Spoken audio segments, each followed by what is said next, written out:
I don't know who the fuck to trust. Is he my friend or my foe? I'm a ex-dro, yeah, she give me that claim I was wrong. I remember back when I was younger, I was happy. Nowadays feel like no one understand me. I'm good at artists, silly on Bob, Bambi. Baby's yellow, text. She wanna eat me like candy.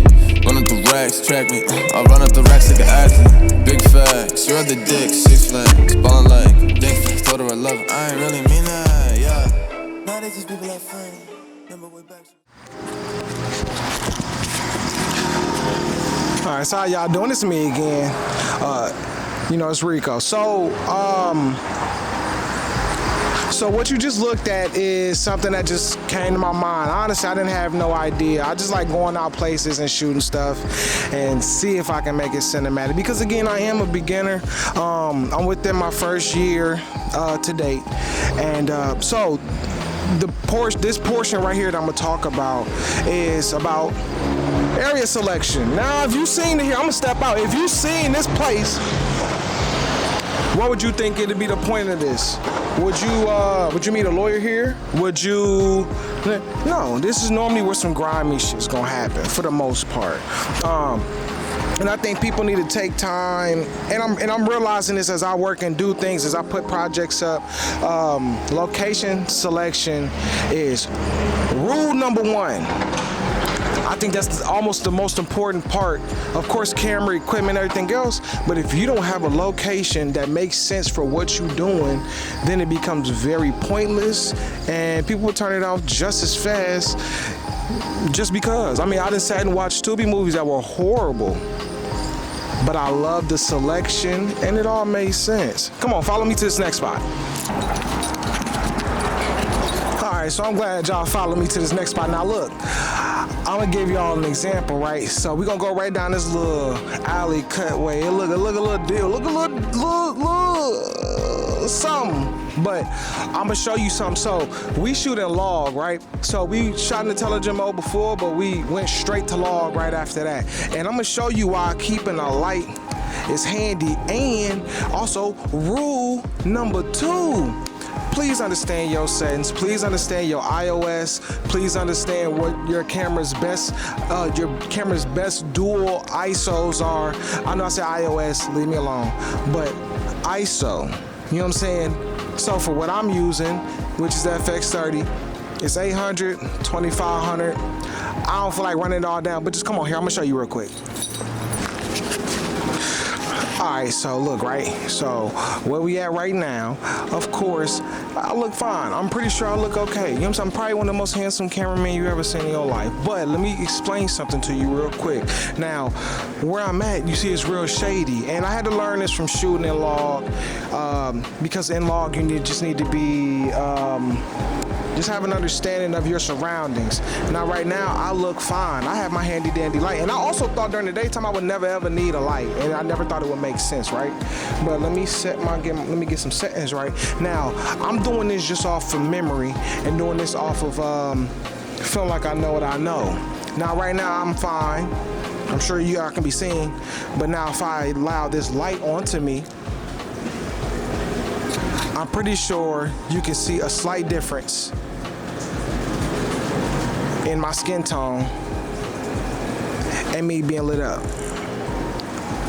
Now, I also thought I never thought that I would need light during the daytime. I'm gonna leave this on just so you can see it. I never thought I would need light during the daytime. But when you're shooting in what we shoot in, which is log, you have to understand your lighting. You have to understand just everything, being overexposed, underexposed, all those things matter. Here, all I'm saying is this is what I'm saying. Look. Learn your settings or you'll be ruined like the rest of us. Okay, so handy dandy rule number 3, give yourself some grace. You know, listen, I didn't give myself grace when I first started. And I keep saying when I first started, I feel like I did a lot within a year. So I'll be saying when I first started, but I just started again, which again is a year ago. But give yourself grace, because what happens is I end up watching some movie that I love and I start feeling like I can recreate it, and which I can, but of course it's not gonna look how I want it to look exactly, because also that's a 50, 75 man job, you know? So give yourself some grace and enjoy the process of learning how to color or whatever the case is. Like, just make sure you enjoy what you love to do. So for instance, right now I'm gonna snap my fingers and I'm just gonna do just some coloring. I don't even know what it is yet. I'm gonna just do some color. So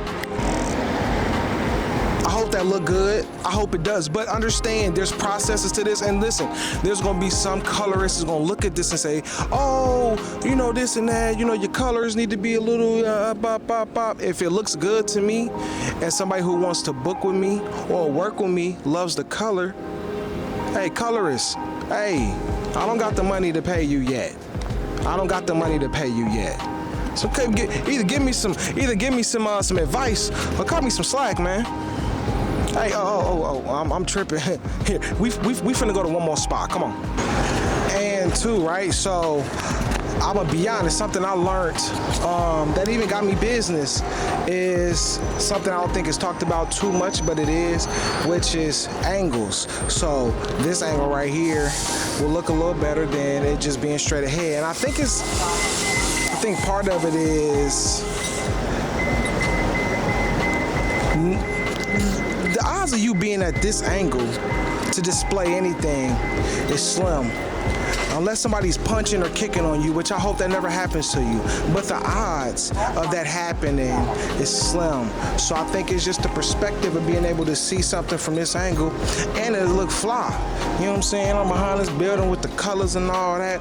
And that's, so rule number 4 is make sure you get good with angles. Angles help out a lot. It'll help even if the quality isn't that good. If the angle is good, then you'll get a little leg up. And then I believe tip number 5.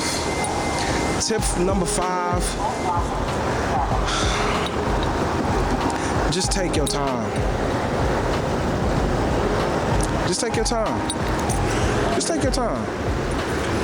And what I mean by that is when you have errors in your video. So for instance, my last video I just posted, which is my first video I ever posted, and some of the scenes I wasn't too excited about the color. I feel like the color didn't all match together, and I feel like in some parts I'm darker, some parts I'm lighter, but also I did change my shutter speed, and I did change my ISO and some, and I did change, you know what I'm saying, I changed some of the settings.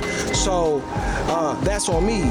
But what I decide to do is, instead of just scrapping it and wait till it's perfect, take your time and allow yourself to look at your errors and then look at the progression. Because again, you're a beginner. So with you being a beginner, you're already hard on yourself as it is.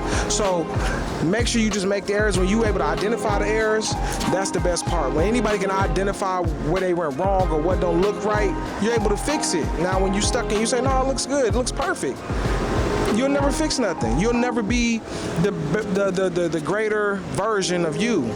So just keep working, take your time, man.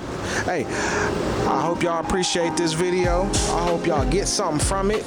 My name is Rico. I'm 1/3 of BIB Business is Business. If you need a book, hey, hit me. Hit it in the comments. Hitting the MZ wherever you need to. Give me some thumbs up, some likes, some subscribers. I'm out.